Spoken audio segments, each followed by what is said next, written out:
이 시간에는 다카마츠 시온교회를 섬기고 계신 이명규 선교사님께서 민수기 9장 15절에서 23절을 본문으로 우리가 함께 걸어가는 길, 우리가 함께 걸어가는 길, 와타시 타치가 토모니 아요 미치 또 다이데 이시오니 미코토바오 네, 그다사 여기 나와 계시네요. 우리 큰 박수로 환영하겠습니다. 네, 선교사님 말씀 부탁드립니다. 안녕하세요. 반갑습니다. 다카마츠 시온교회에서 목회하고 있는 이명규라고 합니다. 오늘 너무 귀한 시간 허락해 주셔서 정말 감사드립니다. 말씀 같이 나누겠습니다. 네, 사랑하는 성도 여러분, 하늘의 평안이 우리 모두에게 가득하기를 소망합니다. 오늘 말씀의 제목은 우리가 함께 걸어가는 길이에요. 여러분들은 보통 처음 가는 길을 어떻게 찾아가십니까? 제가 지난 2월에 이제 한국에 갔었는데요. 대부분의 길들을 이 핸드폰으로 지도를 보고 찾아갔습니다. 잘 모르는 길이고 그렇기 때문에 늘 핸드폰을 보고 갔었는데 우리의 인생의 걸음은 어떨까요? 우리 가운데 누구도 두 번째 인생을 사는 사람은 없습니다. 하루하루가 반복되는 것 같지만 매일매일이 우리에게는 새로운 시간이고 새로운 경험입니다. 그 시간 동안 우리는 어떻게 이 인생의 길을 걸어가면 좋을까요? 오늘 말씀을 통해서 함께 나누기를 원합니다. 제가 오늘 여러분들에게 좀 부탁을 드리고 싶은데요. 말씀을 좀 같이 읽어주시면 감사하겠습니다. 민수기 9장 15절 16절 말씀을 여러분들이 다 같이 한번 읽어주시면 감사하겠습니다. 민수기 9장 15절에서 16절 말씀을 같이 읽겠습니다. 시작! 성막을 세운 날에 구름이 성막하고 중거의 성막을 덮고 저녁이 되면 성막 위에 긴 모양같은 것이 나타나서 아침과 사이에 그것을 항상 그러하여 낮에는 구름이 그것을 덮었고 밤에는 긴 모양이 있었는데. 네, 감사합니다. 저는 소리는 안 들리고 여러분들 입모양만 보여가지고요. 입모양이 이제 멈추면 다 읽을 걸로 알겠습니다. 이스라엘 백성들이 이제 애굽에서 나와서 광야에서 성막을 지었습니다. 그 성막을 짓자 구름이 그 성막을 덮었습니다. 저녁에는 불기둥 같은 것이, 낮에는 구름기둥 같은 것이 성막을 덮었습니다. 그것이 항상 그러하다고 성경은 말하고 있습니다. 그런데 이 구름이 항상 덮었는데 이 구름이 움직일 때가 있었습니다. 그때 이스라엘 백성들은 어떻게 했을까요? 17절 말씀을 다 같이 읽어볼게요. 시작! 구름이 성막을 덮어 그에게 이스라엘 자손이 곧 진행하였고 구름이 머무는 곳에 이스라엘 자손이 진을 쳤으니. 구름이 성막에서 떠오를 때 이스라엘 백성들은 어떻게 했나요? 구름이 떠오르면 이스라엘 백성들은 행진하기 시작했어요. 그리고 구름이 멈추면 그곳에 이스라엘 백성들은 진을 치기 시작했어요. 이스라엘 백성들은 약 400년 동안 애굽에서 종사를 했기 때문에 이 애굽 바깥의 세상에 대해서 잘 알지 못했어요. 어디로 가야 되는지, 어떤 길로 가야 될지 알지 못했어요. 그래서 그런 그들을 위해서 하나님께서 친히 그 걸음을 인도하여 주셨어요. 그들이 가야 할 곳, 그들이 머물러야 할 곳을 구름 기둥과 불 기둥으로 안내하셨고 인도하셨던 것입니다. 그래서 이스라엘 백성들은 이 40년 동안 광야에서 지내는 동안 항상 그들의 시선과 그들의 귀를 성막을 향하며 생활했던 것입니다. 어떨 때는 밥을 먹다가도 구름이 떠오르고 나팔 소리가 울리기 시작했어요. 그러면 바로 준비해서 이동할 준비를 합니다. 어떨 때는 잠을 자다가도 구름이 떠오르기도 했을 것입니다. 그들은 언제 구름이 움직일지 알지 못했어요. 그래서 일상생활을 하면서 그들의 마음과 그들의 시선은 언제나 성막을 향하고 있었던 것이죠. 언제 주님의 사인이 떨어질지 알지 못했기 때문에 그것을 바라보았던 것이죠. 그런데 여기에 나온 구름기둥과 불기둥은 무엇을 상징하는 것일까요? 18절 말씀을 같이 읽겠습니다. 18절입니다. 시작! 이스라엘 자손이 여호와의 명령을 따라 행진하였고 여호와의 명령을 따라 진을 쳤으며 구름이 성막에 머무는 동안에는 그들이 진영에 머물렀고. 이 18절의 구름 기둥과 불 기둥이 무엇을 상징하는지 잘 가르쳐주고 있습니다. 그것은 바로 여호와의 명령을 상징합니다. 즉 이스라엘 백성들은 광야에서 사는 동안 늘 여호와의 명령을 따라서 움직이고 여호와의 명령을 따라서 진을 쳤던 것입니다. 눈에 보이는 구름 기둥과 불 기둥의 기적을 통해서 그 안에 하나님의 명령을 따라 움직이는 것을 그들이 따랐던 것입니다. 23절 말씀을 읽겠습니다. 23절입니다. 시작. 곧 그들이 여호와의 명령을 따라 지키며 여호와의 명령을 따라 행진하고 또 모세를 통하여 이루신 여호와의 명령을 따라 여호와의 지킴을 지켰다. 23절에는 여호와의 명령이라는 말이 3번이나 반복되고 있습니다. 여호와의 명령을 따라서 진을 쳤고 여호와의 명령을 따라 행진했고 여호와의 명령을 따라서 맡겨진 지킴을 지켰던 것입니다. 즉 이스라엘 백성들에게 중요한 것은 여호와의 명령이 어디로 가라는지, 어디에 머물라는 것이 있었던 것입니다. 그런데 여러분, 여호와의 명령을 따라서 이동하고 여호와의 명령을 따라서 진을 치는 것이 쉬운 일이었을까요? 한번 생각해 보도록 할게요. 19절에서 20절 말씀, 19절에서 20절 말씀을 같이 읽겠습니다. 시작. 구름이 성막 위에 머무는 날이 오를 때에는 이스라엘 자손이 여호와의 명령을 지켜 행진하지 아니하였으며 혹시 구름이 성막 위에 머무는 날이 적을 때에도 그들이 다만 여호와의 명령을 따라 진영에 머물고 여호와의 명령을 따라 행진하였으며 40년 동안 이스라엘 백성들은 여호와의 명령, 구름 기둥과 불 기둥을 따라서 광야 이곳저곳을 이동했어요. 어떤 경우에는 구름이 성막 위에 오랜 시간 동안 머물렀어요. 또 어떨 때는 구름이 성막 위에서 아주 단시간만 머물렀던 때도 있어요.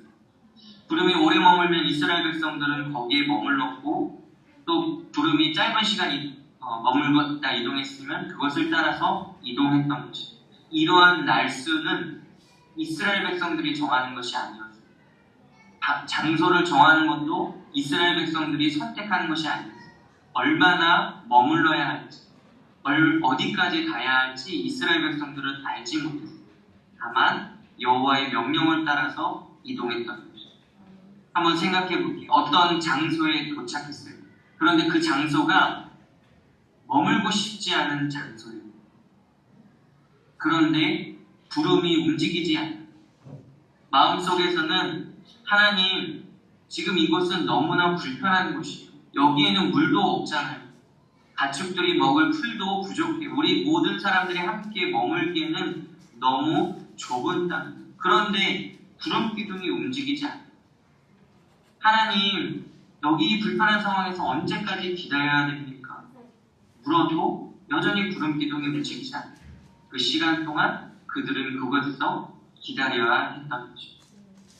반대의 상황도 한번 생각해보세요. 어떤 장소는 너무 살기 좋은 곳이었어요. 물도 넉넉했어요. 하나님, 여기 너무 좋아요. 이곳에서 더 오래 머물고 싶어요. 그런 마음을 갖고 있는데 구름이 떠오르고, 하나님 왜 벌써 이동하는 거예요? 여기에서 더 있고 싶은데, 하나님 여기가 좋은데. 그런 시간들이 있었던 것이죠. 이스라엘 백성들은 그 모든 상황 속에서 오직 여호와의 명령이 중심이 되어서 이동하고 머물렀던 것이죠. 21절 말씀을 같이 읽겠습니다. 21절입니다. 혹시 구름이 저녁부터 아침까지 있다가 아침에 그 구름이 떠오를 때에는 그들이 행진하였고 구름이 가만히 있다가 떠오르면 곧 행진하였으며 어떤 때는 구름이 저녁부터 아침까지 머무르다 떠오르는 경우가 있었어요. 전날 구름이 한 곳에 멈춰서서 사람들이 짐을 풀고 이제 잠잘 준비를 했어요. 그런데 그 다음날 아침에 다시 나팔이 불고 이동할 준비가 됐어요. 하나님, 어제 오랫동안 걸어와서 힘든데 여기 조금 더 며칠 쉬다 가고 싶은데 하나님은 벌써 가자고 하시네요. 22절 말씀을 또 읽어보겠습니다. 22절입니다. 이틀이든지 한 달이든지 1년이든지 구름이 성막 위에 머물러 있을 동안에는 이스라엘 자손이 진영에 머물고 행진하지 아니하다가 떠오르면 행진하였으니 어떤 때는 이틀을 머물기도 했고 한 달, 1년을 머물기도 했어요. 오직 하나님의 명령을 따라서만 움직였던 것이죠. 이스라엘 백성들은 하나님 이것이 더 너무 좋은 환경이니까 더 오래 있고 싶어요 라고 해서 그곳에 머물기를 선택한 것이 아니었어요. 불편하다고 해서 빨리 다른 곳으로 이동하지 않았어요. 안전한 곳에 오래 있었던 것도 아니었어요. 그 이동의 시기, 장소는 오직 하나님께만 있었던 것이죠. 이스라엘 백성들은 단지 하나님의 명령을 따라서만 움직였던 것이죠. 여러분 혹시 이런 형태의 여행을 해보신 적 있으신가요? 어디로 가야 할지, 얼마나 머물러야 될지 계획하지 않고 그저 다닙니다. 어느 날 갑자기 이동을 해야 될 때도 있습니다. 나 혼자가 아니고 가족들도 같이, 짐도 많은데 하나님이 어느 날 갑자기 이동하라고 하시고 또 어느 날 갑자기 머물라고 하십니다. 그 모든 상황 속에, 그 모든 불편함 속에서 그들은 오직 성막만을 바라보고 살아갔던 것입니다. 실제로 이스라엘 백성들이 어떤 이동의 경로를 가졌는지 말씀을 통해서 한번 생각해 보도록 할게요. 출애굽기 13장 17절 말씀, 출애굽기 13장 17절 말씀을 같이 읽겠습니다. 출애굽기 13장 17절 말씀입니다.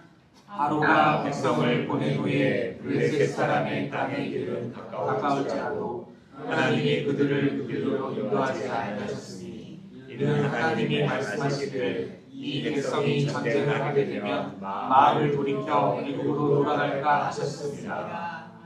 하나님께서 모세를 통해서 이스라엘 백성들을 애굽에서 구원해내셨어요. 그리고 약속의 땅으로 인도하셨어요. 애굽에서 나오자마자 구름 기둥과 불 기둥이 그들의 길을 안내했어요. 그래서 이스라엘 백성들은 따라서 처음 가는 길을 걸어갈 수 있었어요. 그런데 하나님은 이스라엘 백성들을 어떤 길로 인도하셨나요? 방금 읽은 말씀에 보니까 가까운 길이 아니라 다른 길로 인도하셨던 것이죠. 약속의 땅에 빨리 들어갈 수 있는 길이 아니라 멀리 돌아가는 길로 인도하신 것이죠. 이렇게 돌아가는 길로 인도하셨는데 그곳에서 커다란 문제가 생겼어요. 앞에는 홍해가 가로막고 있고 뒤에는 애굽 군대가 쫓아오는 상황이 됩니다. 이스라엘 백성들은 외쳤어요. 하나님 여기서 우리를 죽이시려고 이곳으로 인도하십니다. 모세를 원망하고 하나님 원망하기 시작합니다. 차라리 애굽 사람들 그곳에 있는 동안 죽었으면 좋았을 걸 하면서 원망하기 시작합니다. 여러분 우리의 인생의 걸음 가운데 이런 일이 생긴다면 어떻게 반응하시겠어요? 하나님이 빠른 길이 아니라 자꾸만 돌아가는 길로 인도하신다면 여러분 어떤 생각이 드십니까? 우리 대부분은 남들보다 더 빨리 목적지에 도착하기를 원할 거예요. 우리 중에서 누구도 그냥 다른 사람이 더 성공하고 더 잘 되길 바라고 자기는 지쳐져도 괜찮다라고 생각하는 사람은 많지 않을 것이죠. 내가 더 빨리면 빨랐지 지쳐지고 싶지 않다는 게 우리의 마음. 단순히 지쳐지는 게 문제가 아니라 그 상황 속에서 앞에는 홍해가 가로막고 뒤에는 애국 군대가 쫓아오는 상황이 됩니다. 하나님 왜요? 하나님 왜 이런 길로 인도하셨냐고 묻게 될 것이죠. 제가 처음 일본에 와서 2년 동안 한 일이 있습니다. 제가 약 10년 전에 이제 일본에 왔는데 그때 이제 일본어도 할 줄 모르고 일본 문화도 모르고 그냥 이제 무턱대고 일본에 들어왔는데요.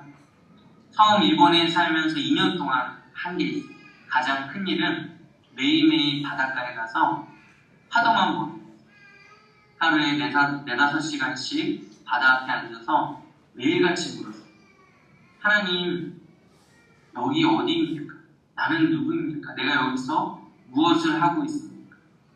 한국에서 사역을 했더라면 더 즐겁게 재미있게 사역했을 텐데 이 일본에 와서 언어도 안 되고 문화도 모르고 그냥 날마다 파도만 보고 있습니다. 그 질문을 지난 2년 동안 했던 거죠.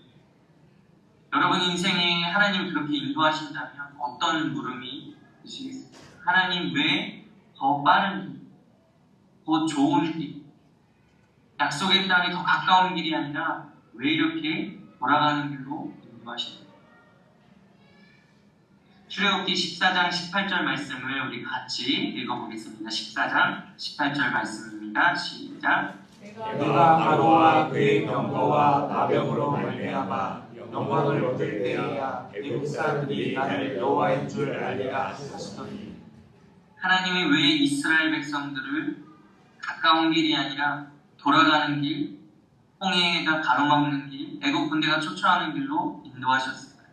그곳에서 하나님이 어떤 분이신지를 나타내신 것입니다.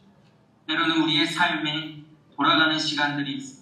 남들보다 뒤처지는 것 같고 홍해가 가로막고 애국 군대가 쫓아오는 것 같은 앞으로도 갈 수 없고 뒤로도 돌아칠 수 없는 그런 상황으로 하나님이 우리를 인도하실 때가 있습니다.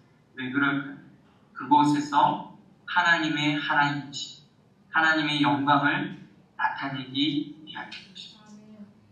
때로는 너무나 답답하고 괴롭고 나만 뒤처진 것 같고 나만 아픈 것 같고 내 인생이 이렇게 망가진 것 같다고 느껴지는 순간도 있습니다. 그러나 하나님은 그때에 당신의 영광을 나타내는 것입니다.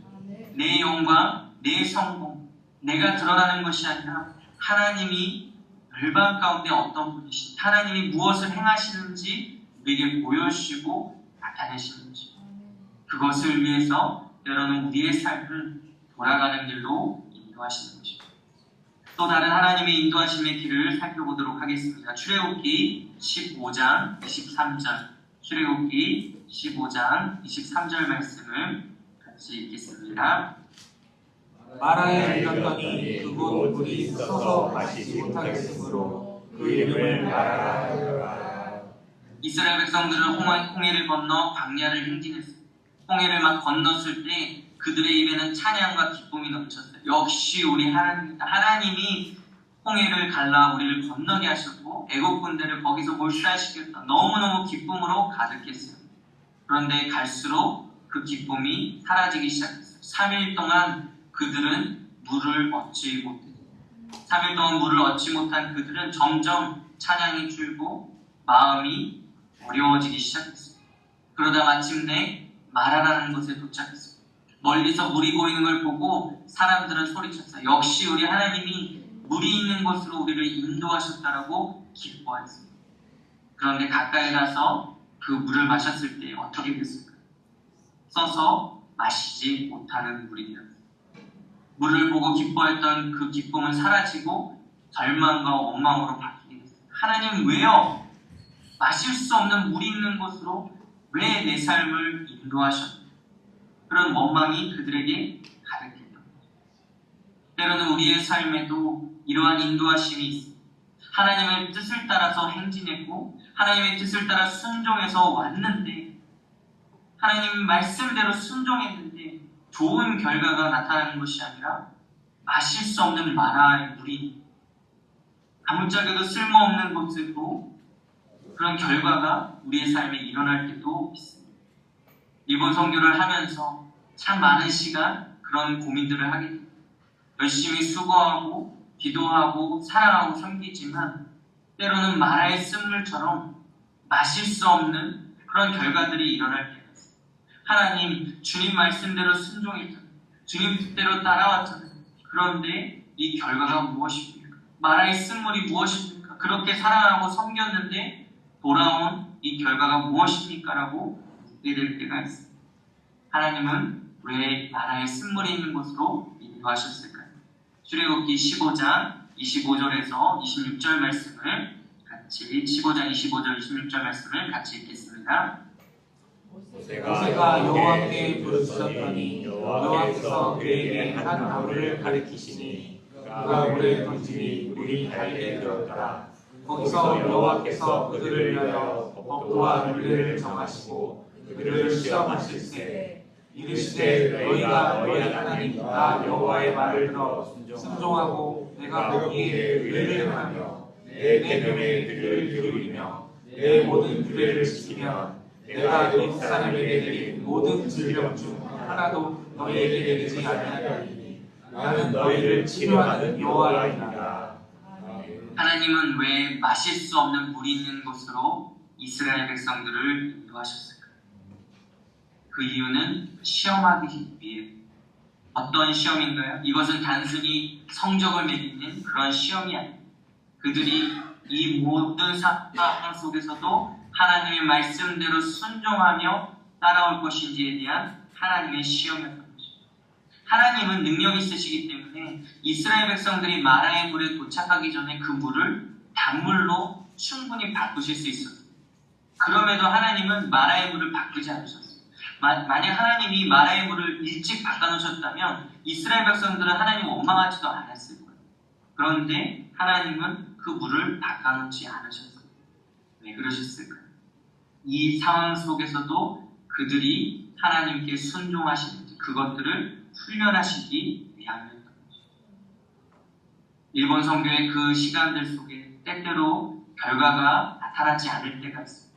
노력해도 열매를 맺지 못할 때가 있어요. 그때마다 하나님이 저에게 가르쳐 주셨던 것은 기다리는 것이었어요. 하나님의 마음을 더 깊이 깨달아 아는 것이었어요. 당장의 어떤 결과, 단물을 바라는 것이 아니라 이 상황 속에서도 여전히 살아계시고 여전히 일하시는 그 하나님을 소망하고 믿음으로 그 길을 계속 걸어가기를 가르쳐 주셨던 것이죠. 한 가지 경우를 더 살펴보도록 할게요. 출애굽기 15장 27절 말씀을 같이 읽겠습니다. 그들이 엘림에 이르니 거기에 물샘 열둘과 종려나무 70그루가 있는지라 거기서 그들이 그 물 곁에 장막을 치니라. 하나님이 이스라엘 백성들을 엘림 있는 곳으로 인도하셨어요. 엘림은 어떤 곳인가요? 물샘 열둘과 종려나무 70그루가 있는 곳. 광야에서는 찾기 힘든 아주 좋은 땅이었어요. 그런데 하나님은 그곳에서 이스라엘 백성들을 다시 다른 곳으로 인도하셨습니다. 이스라엘 백성들 가운데서는 하나님 여기 너무 물도 많고 좋은데 왜 여기 더 머물지 않고 이동해야 합니까? 라고 묻는 이들도 있어요. 하나님은 왜 이 좋은 땅에서 인도하셨습니까? 그 이유는 그들이 가야 할 곳 약속의 땅이 있었기 때문입니다. 지금 이 환경이 아무리 좁고 아무리 그들의 마음을 흡족하게 한다 할지라도 그들이 잊지 말아야 될 본향이 있었던 것이 우리의 인생의 걸음도 마찬가지. 지금 우리가 처한 이 환경이 이 땅의 것이 아무리 좁고 아무리 좋은 열매를 가져다 준다 할지라도 우리가 잊지 말아야 할 본향은 하늘에 있는 것입니다. 일본에서 선교하면서 때로는 더 좋은 환경들을 바라볼 때가 있습니다. 그런데 그때마다 하나님이 저에게 말씀하시고 가르쳐 주시는 것은 우리가 가야 할 곳, 하나님이 우리를 인도하시는 것이 어디인지 이 땅이 종착지가 아니라 영원한 하나님의 나라로 우리를 인도하신다는 것을 가르쳐 주셨습니다. 마지막으로 민수기 9장 23절 말씀을 민수기 9장 23절 말씀을 다시 한번 읽겠습니다. 시작. 곧 그들이 여호와의 명령을 따라 진을 치며 여호와의 명령을 따라 행진하고 또 모세를 통하여 이루신 여호와의 명령을 따라 여호와의 집을 지켰다. 이스라엘 백성들은 오직 여호와의 명령을 중심으로 이동하고 순종하며 따랐던 것입니다. 그들이 가고 싶은 곳을 선택한 것이 아니었어요. 안전한 곳, 머물고 싶은 곳을 선택하는 것도 아니었어요. 때로는 하나님의 인도하심이 이해되지 않을 때도 있었어요. 왜 홍해 앞으로 인도하시는지, 왜 마실 수 없는 마라의 물로 인도하시는지, 왜 이렇게 좋은 엘림 땅에서 다른 곳으로 인도하시는지 이해되지 않을 때도 있었어요. 그럼에도 여호와의 명령을 따라 집을 치고 여호와의 명령을 따라 행진하는 것이 그들의 사명이었던 것입니다. 우리 인생의 걸음은 지금 어떠한 상황 가운데 있습니까? 내 인생이니까, 내 물질이니까, 내 시간이니까 내가 주인이 돼서 하나님보다 앞서서 하나님 여기가 너무 좋아요. 하나님 나 여기 머물고 싶어요. 또는 하나님 여기 너무 불편해요. 하나님 여기 너무 어려운 상황이에요. 나 그만하고 싶어요. 우리가 주인이 되어서 선택하고 있지는 않으십니다. 우리의 눈과 귀가 언제나 하나님을 향하고 하나님 말씀하시는 대로 내가 순종하겠습니다.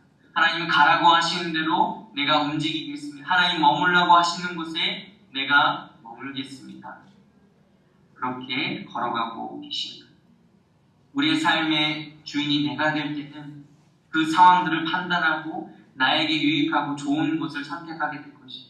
그러나 하나님이 우리의 삶의 주인이 되실 때 때로는 이해되지 않고 때로는 가고 싶지 않은 길이라 할지라도 주님의 뜻대로 걸어가게 되는 것이에요. 또한 이 길은 나 혼자 가는 길이 아니라 공동체가 함께 가는 길이에요.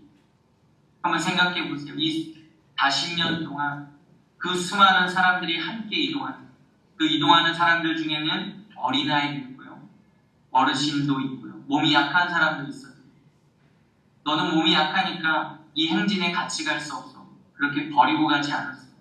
그 모든 이스라엘 백성들이 함께 마음을 모아서 이 길을 걸어갔던 것이에요. 약한 사람을 돕고 강한 사람이 약한 사람과 함께하고 그 모든 공동체가 함께 이 길을 걸어갔던 것이에요.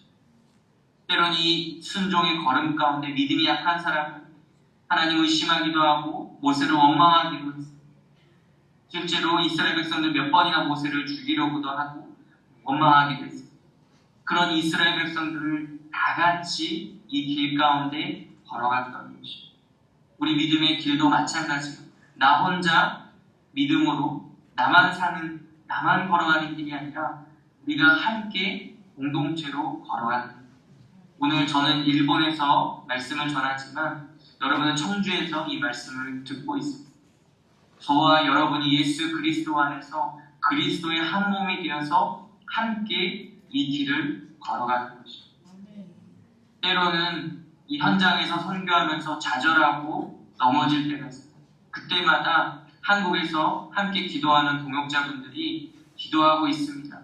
기도하고 있습니다. 기억하고 있습니다. 그 말 한마디로 제 마음이 너무나 위로되고 다시 힘을 얻고 이 길을 계속해서 걸어갈 수 있는 것입니다. 누구 한 사람의 걸음이 아니라 그리스도의 한 몸 된 교회의 우리 공동체의 걸음입니다. 우리 공동체가 하나가 되어서 오직 하나님의 명령대로만 걸어가는 이 길입니다. 사랑하는 성도 여러분, 일본에서 특히 서울이나 부산이나 수도권이 아닌 청주에서 일본어 예배가 있다는 얘기를 듣고 너무 놀랍고 감사한 마음이 들었어요. 이 청주에서 일본인들을 사랑하고 일본을 위해 기도하는 한 사람 한 사람이 모여서 이 귀한 걸음을 걸어가고 있구나. 그것이 저에게 너무나 큰 위로가 되었어요. 오늘 이렇게 함께 말씀을 나누면서도 너무나 큰 힘이 됩니다. 우리가 함께 걸어가는 길, 오직 하나님의 명령대로 내 생각에 좋은 것, 내 생각에 머물고 싶은 곳이 아니라 오직 하나님의 명령대로 우리에게 맡겨진 한 영혼 한 영혼들을 사랑하고 주의 말씀대로 순종하며 걸어가는 이 길. 사랑하는 성도 여러분, 우리가 함께 이 길을 끝까지 걸어가서 주님 앞에 모든 영광을 주님께 돌리고 기쁨으로 가득한 그날에 우리가 찬양과 경배를 오직 하나님께만 돌릴 수 있기를 소망합니다. 아멘. 우리가 잠깐 기도하겠습니다. 할렐루야. 사랑의 하나님 감사합니다. 오늘 주의 말씀을 함께 나눌 수 있게 해주시면 감사합니다. 하나님 청주에서 일본인 선교를 담당하고 있는 참 귀한 한 분 한 분 이렇게 불러주시고 마음을 하나 되게 하시니 감사합니다. 하나님 때로는 결과가 바로 나타나지 않을 때도 있습니다. 마라의 쓴물과 같은 그런 곳으로 우리가 인도받을 때가 있습니다. 하나님 왜 이곳으로 인도하셨는지, 왜 이렇게 하셨는지, 왜 빨리 일하지 않으시는지 우리의 마음이 답답하고 너무 어려울 때도 있습니다.